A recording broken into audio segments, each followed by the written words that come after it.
สวัสดีครับผมมีกล้องหน้ารถจาก Hikvision มารีวิวชมนะครับตัวนี้เป็นกล้องรุ่น D1 นะครับ 1080p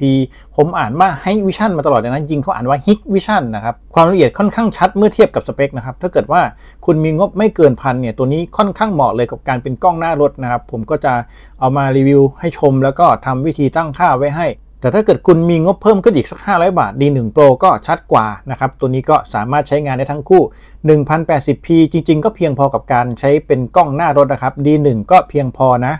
D1 Pro จะชัดกว่านิดนึงเป็น 1440p นะครับส่วน D1 เฉยๆเนี่ยจะเป็น Full HD 1080p นะครับสเปคของกล้องตัวนี้กล้องชัดมากนะครับแสงดีแล้วก็สว่างดี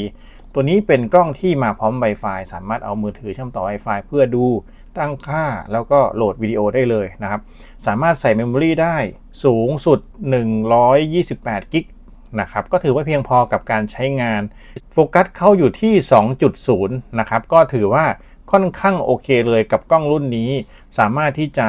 บันทึกวนลูปได้เองเริ่มต้นเองจากนั้นก็สามารถที่จะตัดไฟล์แล้วก็ขึ้นไฟล์ใหม่บันทึกต่อเนื่องนะครับถ้าเกิดว่าเมมโมรีเต็มเขาก็จะลบไฟล์เก่าออกอัตโนมัตินะครับเป็นปกติอยู่แล้วนะเขาทำงานได้ค่อนข้างครบนะครับตัวนี้ก็มี Parking Monitor ด้วยแต่ก็ต้องซื้อพร้อมอุปกรณ์เสริมนะครับเขาบอกว่า need to install Backlight for Parking Mode นะครับสามารถซื้ออุปกรณ์เสริมที่เขาวางขายได้นะครับตัวนี้เป็น USB-C Hikvision Dashcam นะครับรุ่นนี้ก็เป็นที่นิยมมากเลยตอนนี้เป็นยี่ห้อที่มาจากกล้องวงจรปิดที่บ้านนะHikvision เขาทำกล้องวงจรปิดนะครับตอนนี้เขามาทำกล้องหน้ารถด้วยก็คิดว่าน่าจะชัดเหมือนกันเป็นกล้องที่สามารถหมุนได้360องศาถ้าเกิดว่าเราใช้ในการเดินทางเราก็หมุนไปหน้ารถหรือถ้าเกิดมีกล้องหลายตัวเราจะเอาตัวนี้หมุนมาด้านหลังเพื่อมาบันทึกในห้องโดยสารก็ได้นะครับสามารถหมุนไปหมุนมาได้อุปกรณ์ภายในกล่องก็จะมีตัวกล้องจิ๋วๆแต่ก็หนักดีแน่นดีเปี่ยมด้วยคุณภาพนะครับตัวนี้เขาก็จะเขียนว่า Hikvision อยู่บริเวณนี้แล้วก็ด้านนี้ก็จะมี Hikvision อยู่มีไมโครโฟนอยู่ตรงนี้นะครับบันทึกเสียงในห้องโดยสารได้แล้วก็ตัวนี้เป็นป้ายของเขาเราต้องเสียบไฟ5 โวลต์ 2 แอมป์ให้ก็เสียบกับบริเวณที่จุดบุหรี่ก็ได้หรือ USB อื่นก็ได้หรือจะต่อตรงผ่านฟิวแท็บก็ได้นะครับตรงนี้ก็จะมีปุ่มเปิดนะตรงนี้กดนะครับแล้วก็ตรงนี้เป็นรูจิ้มรีเซ็ตนะครับฝั่งด้านนี้จะเป็นพอร์ต Type C เป็นพอร์ตใหม่นะ USB-C ใส่ TF card หรือว่า Memory card ตรงนี้นะครับแล้วก็ตรงนี้จะเป็นกาว2 หน้า 3M VHB ด้วยเป็นรุ่นเหนียวพิเศษนะครับแล้วก็หน้าเลนอยู่ตรงนี้เลนเขาก็สวยดีนะครับเลนสว่างใสเป็นกล้องที่ออกแบบมาได้กระทัดรัดไม่บังหน้ารถนะครับคุณสามารถเอาไปแปะแบบนี้ได้เลยแล้วก็สามารถที่จะหมุนองศาได้พอดีกับบริเวณที่ต้องการนะครับในการติดตั้งก็วางไปก่อนดูทิศทางนิดนึงว่าเอียงระดับไหนโอเคหรือเปล่าจากนั้นค่อยลอกแปะนะครับในกล่องก็จะมีคู่มือมาให้นะครับคู่มือการใช้งาน Quick Guide เป็นภาษาอังกฤษแล้วก็คู่มือที่เป็นส่วนประกอบนะครับว่าใช้งานประกอบไปด้วยอะไรบ้างแต่ละพอร์ตคืออะไรนะครับแล้วก็แอปของเขาก็สามารถสแกนดาวน์โหลดได้เลยนะครับผมเคยรีวิวแล้วก็ใช้งานตัวโปรไปแล้วแหละตัวนี้แอปใช้ดีนะครับรู้สึกว่าแอปหน้าตาดีแล้วก็ใช้ง่ายนะครับแล้วก็จะมีแผ่นสูญญากาศมาให้2 แผ่นเอาแผ่นเนี้ยแปะก่อนเพื่อที่จะให้ลอกได้ง่ายไม่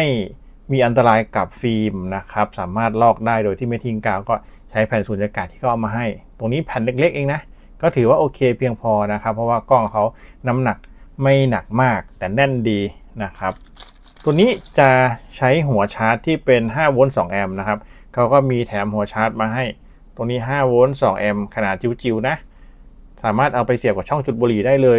ตัวนี้ก็เป็นพอร์ต USB-A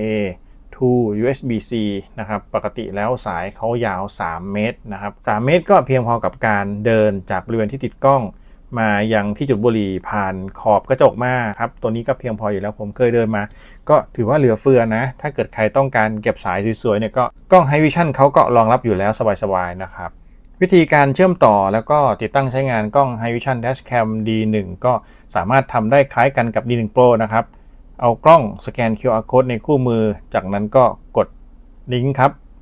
เขาก็จะวิ่งไปยังแอปนะครับตัวนี้ก็เป็นแอป Hike Dashcam ที่ผมเคยดาวน์โหลดตอนนี้เขาให้อัปเดตนะก่อนที่จะเสียบไฟแล้วก็เริ่มใช้งานกล้องแนะนำว่าให้ใส่ Memory Card ก่อนนะครับถ้าเกิดเป็นกล้อง Full HD ก็ใส่ Memory Card สีขาวเทาก็ได้นะครับก็น่าจะเพียงพอแต่ว่าผมชอบใส่สีแดงเทาเนื่องจากว่าเชื่อมั่นในสเปคมากกว่านะครับสีแดงเทาทนร้อนมากกว่าแล้วก็เขียนได้เร็วกว่านะผมมี64 กิกไม่จำเป็นต้องไปสูงสุดถึง128ก็ได้นะครับเวลาใส่ก็เอามาใส่แบบนี้ให้หันทองแดงไปยัง USB-C นะครับปกติถ้าผิดด้านเขาจะแหย่ไม่ลงอยู่แล้วนะครับก็ค่อยๆเอาเล็บจิกเข้าไปดังแก๊กนะครับตอนนี้ก็ถือว่าเพียงพอแล้วจากนั้นก็เสียบไฟครับ USB-C ก็จะมีไฟติดแวบขึ้นมาไฟตรงนี้นะครับจะเป็นไฟสเตตัสตรงนี้เป็นไมโครโฟนโอเคมาแล้วครับ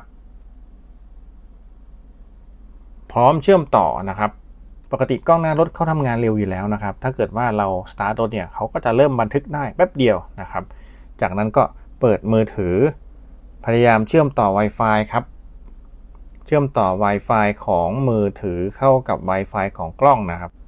ปกติแล้ว Search Wi-Fi ก็จะเจอ Wi-Fi ที่กล้องปล่อยออกมานะครับตรงนี้ให้ Vision D1 แล้วก็โค้ดด้านหลังจะเป็น 9D95 ถ้าเกิดว่าคุณมีกล้องหลายตัวมีหน้ามีหลังคุณก็ลองจำแล้วก็จดไว้ด้วยนะครับจะได้ไม่สับสนนะผมก็จะเชื่อมต่อ Wi-Fi เขาก็เขียนไว้ตรงนี้นะครับรหัสผ่านเริ่มต้นก็คือ1 2 3 4 5 6 7 8 9 0นะครับก็ใส่รหัสครับ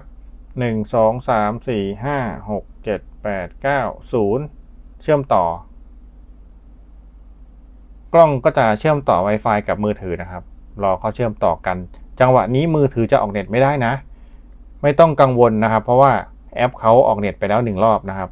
จากนั้นกลับมาสลับมายังแอป Hike Dashcam นะครับแล้วก็กดเพิ่มอุปกรณ์เขาก็จะสแกนหาในเครือข่ายว่าเจอกล้องที่เชื่อมต่ออยู่หรือเปล่านะครับโอเคตอนนี้เชื่อมต่อแล้วนะครับแล้วก็ป้อนอุปกรณ์เขาถามว่าจะตั้งรหัสผ่านไหมเป็นรหัสผ่าน Wi-Fi นะครับใส่รหัสผ่าน Wi-Fi จากนั้นก็กดดันครับจากนั้นเปิดใช้งานโอเคผ่านครับจากนั้นก็ต้องมายังเซตติ้งใหม่อีกรอบนะครับเพื่อเชื่อม Wi-Fi เพราะว่าเราเพิ่งเปลี่ยนรหัส Wi-Fi ไปตอนนี้เขาก็จะเข้าไม่ได้ละเขาจะมีถามรหัส Wi-Fi ใหม่นะครับเราเพิ่งเปลี่ยนรหัส Wi-Fi ไปเมื่อสักครู่นะครับใส่อีกรอบนึงเป็นตัวใหม่นะผมใส่รหัส Wi-Fi ใหม่ไปแล้วนะครับจากนั้นก็จอยมือถือกับกล้องก็จะเชื่อมกันได้อีกรอบหนึ่งสลับกลับมาเห็นไหมครับเขาไม่มีอินเทอร์เน็ตนะถูกต้องแล้วนะครับจากนั้นกลับมาที่แอป Hike Dashcam โอเคมาแล้วครับอุปกรณ์ที่เพิ่มโอเคนะครับจากนั้นคุณก็ลองปิดครับเห็นไหมครับตัวนี้เป็น D1 9D95 มาแล้วนะครับเชื่อมต่อโอเคมาแล้วครับเชื่อมต่อมาแล้วสังเกตดูเขามีคำแนะนำด้วยนะตอนนี้มุมมองด้านหน้าผมกดแล้วก็จะมาแบบนี้เห็นไหมครับกล้องทำงานแล้วก็ถือว่าโอเคเราจะวางไว้แบบนี้ก่อนนะครับเขาบอกว่า TF card ปกติดีตรงนี้ต้องการฟอร์แมตไหมผมแนะนำว่าฟอร์แมตไปหน่อยก็ดีเพื่อให้กล้องเรียนรู้นะครับฟอร์แมต complete แล้วถือว่าพร้อมใช้งานว่างอยู่ 59.5 กิกตัวนี้นะครับผมจะพยายามทำให้ละเอียดเผื่อมือใหม่มาดูนะจะได้เห็นภาพ firmware version TF card ก็โอเคภาพตรงนี้ยังไม่มีภาพนะครับแล้วก็ภาพรวมจะถ่ายรูปไหมการเล่นย้อนหลังยังไม่มีนะครับคิดว่าการเล่นย้อนหลังคือเวลาปัจจุบันเขาก็อธิบายเนี่ยมีการบันทึกแล้วนะครับเหมือนกับเขาเริ่มบันทึกโดย default เลยสามารถเปิดดูไปพร้อมกันได้นะครับตัวนี้ถ้าเกิดว่ากดก็จะเป็นวิดีโอย้อนหลังจังหวะนี้กดดาวน์โหลดได้นะตรงนี้ดาวน์โหลดนะครับเก็บลงบนมือถือถ้าเกิดเป็น emergency recording คือบันทึกฉุกเฉินเ เขาก็จะมีตรงนี้แยกกัน2แท็บนะครับตรงนี้ Wi-Fi เชื่อมต่ออยู่นะครับสังเกตดูสัญลักษณ์ Wi-Fi การตั้งค่าของกล้องครับค่อนข้างเยอะเลยตอนนี้กล้องทำงานอยู่ที่ความละเอียด Full HD นะครับสังเกตดูตรงนี้ความละเอียดสูงคุณจะปรับลงต่ำกว่านี้ก็ได้แต่ผมชอบสุดๆเลยนะครับกล้องหลังก็จะให้เป็นประมาณนี้จริงๆ Full HD 1080p นี้กล้องหน้าก็ถือว่าค่อนข้างชัดแล้วแหละนะครับการใช้งานเขาค่อนข้างซิมเพิลบันทึกวิดีโอได้ถือว่าจบนะครับใช้งานง่ายมากๆการตั้งค่าไม่ค่อยมีอะไรเยอะแยะเลย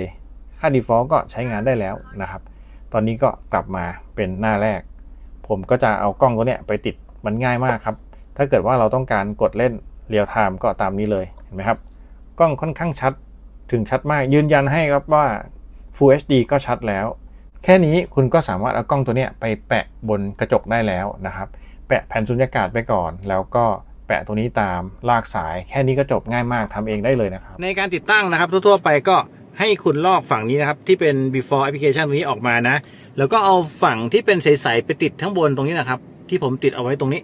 เพื่อที่จะให้กาวส่องหน้าแปะอยู่จะได้ไม่ติดกับฟิล์มเวลาที่เราลอกออกก็ลอกเฉพาะแผ่นที่เป็นฟิล์มใสๆนี่ออกมาพร้อมกับกล้องเลยนะครับหลังจากนั้นก็แนะนำว่าให้เล็งก่อนนะครับเล็งแบบนี้เล็งมุมกล้องก่อนให้คุณเอากล้องมาทาบกับแบบนี้นะถ้าไว้แบบนี้หาเอียงนิดนึงเพื่อที่จะได้มุมกล้องที่สวยงามแล้วก็ส่องมุมกล้องในมือถือนะครับพอส่องมุมกล้องเสร็จแล้วค่อยแกะกาวส่องหน้าแปะนะตอนนี้ก็ติดกล้องเรียบร้อยแล้วนะครับกล้องก็บันทึกกระพริบสีแดงอยู่นะครับสามารถที่จะเห็นได้แล้วก็วิดีโอบันทึกเข้ากล้องแล้วนะครับผมใช้วิธีการเดินสายแบบนี้ส่วนสายคุณก็สามารถเปิดบริเวณนี้นะครับแล้วก็ลากได้เลยลากซ่อนไปที่ขอบกระจกนะครับทางไหนก็ได้ฝั่งขวาก็ได้หรือจะเป็นฝั่งซ้ายก็ได้นะครับของผมเนี่ยค่อนข้างเยอะมากแล้วก็เต็มพอสมควรผมใช้สายเก่านะผมเดินทั้งหมดแล้วนะครับตามนี้นะคุณสามารถแซะเพื่อที่จะลงมาตรงขอบกระจกได้เลยครับแซะแบบนี้ขึ้นมาเลยนะครับคุณสามารถแซะแบบนี้ขึ้นมาได้เลยแกะเนี่ยครับของผมเดินไปแบบนี้แล้วนะครับแล้วก็ลงมาข้างบริเวณประตูทางซ้ายนะครับแล้วก็ลงมาเรื่อยๆอ้อมมาเข้าบริเวณนี้ตามความชอบเลยตามสะดวกนะครับรถแต่ละรุ่นก็จะไม่เหมือนกันเอาตามความสวยงามนะครับกล้อง Hikvision รุ่นนี้ปรับแสงได้ดีมากนะครับสังเกตดูกลางวันชัดใสแจ๋วมากๆดูภาพกว้างด้วยนะครับสังเกตดูด้านข้างขวาล่างก็จะเห็นตัววัดความเร็วของผมนะตอนนี้ตัวเลขกำลังเพิ่มขึ้นตามความเร็วนะครับสังเกตดูป้ายด้านบนป้ายถนนป้ายร้านนะครับลองสังเกตป้ายทะเบียนคันหน้านะแล้วก็ทางขวาจะมีป้ายข้างรถตู้นะครับก็ชัดดีสังเกตดูป้ายทะเบียนมอเตอร์ไซค์เวลาขับผ่านไปก็พอจะอ่านออกนะครับกลางวันนี้ให้ภาพชัดเจนมากด้านซ้ายจะมีร้านรับจำนำนะครับสังเกตดูก็จะมีคนที่เขาซ่อมไฟสำหรับร้านบาร์เบอร์นะครับป้ายทะเบียนคนเดินผ่านมาทางซ้ายทางขวาชัดเจนระหว่างนี้คุณก็จะได้ยินเสียงวิทยุไปด้วยนะครับผมเปิดวิทยุไว้นะลองสังเกตเวลาที่ขับมาในที่จอดแจรถเยอะก็จะเห็นป้ายทะเบียนเกือบครบทุกคันเลยนะชัดเจนมากๆกล้องทำแสงมาได้ดีแสงปรับเปลี่ยนเร็วนะครับป้ายรถไฟฟ้าป้ายโฆษณาด้านซ้ายด้านขวาเห็นชัดนะครับ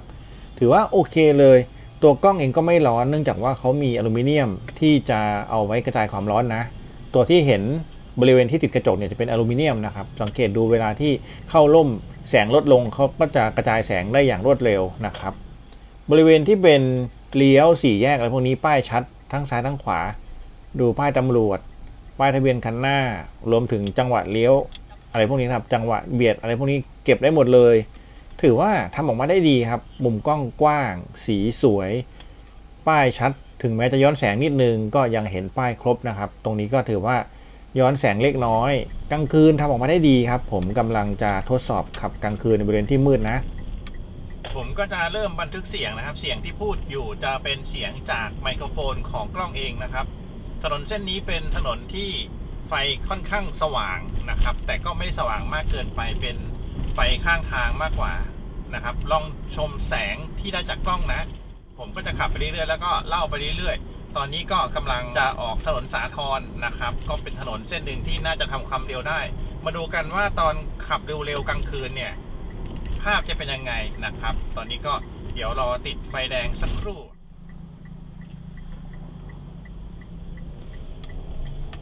คราวนี้ออกถนนเส้นมืดบ้างนะครับถนนเส้นนี้จะเป็นถนนเส้นที่ค่อนข้างมืดพอสมควรเป็นถนนใหญ่นะผมจะทำความ เร็วแล้วลองสังเกตว่าความเร็วของภาพเป็นยังไงบ้างนะครับแสงสว่างดีไหมโอเคไหมส่วนตัวมองว่ากล้องกระจายแสงขยายความสว่างได้ดีนะครับสังเกตดูเวลาขับไปเนี่ยครับจังหวะนี้เขาก็จะมีความสว่างวาบออกมาแล้วก็วิดีโอก็จะสว่างขึ้นเยอะนะครับเก็บรายละเอียดของภาพด้านข้างได้ครบดีนะครับทั้งเฟรมเลยสังเกตดูโดยรวมนะผมขับมาชะลอบริเวณที่เขาซ่อมทางบันทึกเสียงให้ค่อนข้างชัดนะครับสังเกตฟังเสียงดีๆจะมีเสียงเจาะแล้วก็มีเสียงอื่นๆด้วยตอนนี้ผมกำลังจะขับเร็วนะครับผมออกมาทางซ้ายแล้วก็เร่งสปีดก็จะมีจังหวะบันทึก Emergency ด้วยนะฉุกเฉินนะครับผมไม่แน่ใจว่าได้ยินไหมเนี่ยครับเริ่ม Emergency นะครับเนื่องจากว่าเขาตกหลุมนะตอนนี้กำลังจะเลี้ยวซ้ายก็จะมี Emergency อีกครั้งลองสังเกตป้ายบอกทางนะขึ้นทางด่วนแล้วพวกนี้ชัดเจนนะครับถึงแม้ว่าแสงจะน้อยก็ขยายแสงเพิ่มแสงได้ดีนะครับจังหวะนี้ผมจะสร้าง Emergency เนี่ยครับเบียดออกมาแบบนี้นะครับเขาก็จะบันทึก Emergency เนื่องจากว่ามีการตกหลุมรถโครงเคลงเยอะพอสมควรนะครับก็เบียดซ้ายออกมาเพื่อที่จะตีซ้ายนะครับสังเกตดูภาพใต้ทางด่วนมืดๆจริงๆก็มีแสงเล็กน้อยเขาก็บันทึกรายละเอียดได้หมดนะครับถือว่ากล้องทำออกมาได้ดีขยายแสงได้ดีมากภาพชัดทั้งเฟรมผมรู้สึกว่าเขาชัดทั้งกลางวันและกลางคืนกลางวันชัดมากกลางคืนก็ถือว่าละเอียดครบนะครับกล้องรุ่นนี้ไม่แพงนะในงบราคาไม่เกิน1,100นี่ผมว่าโอเคมากๆกับกล้อง Hikvision D1 รุ่นนี้นะครับก็แนะนำเลยยืนยันให้ครับสามารถที่จะกดสั่งซื้อได้เลยผมทดสอบแล้วส่วน D1 Pro ผมก็ใช้มาปีหนึ่งแล้วถือว่าเยี่ยมครับ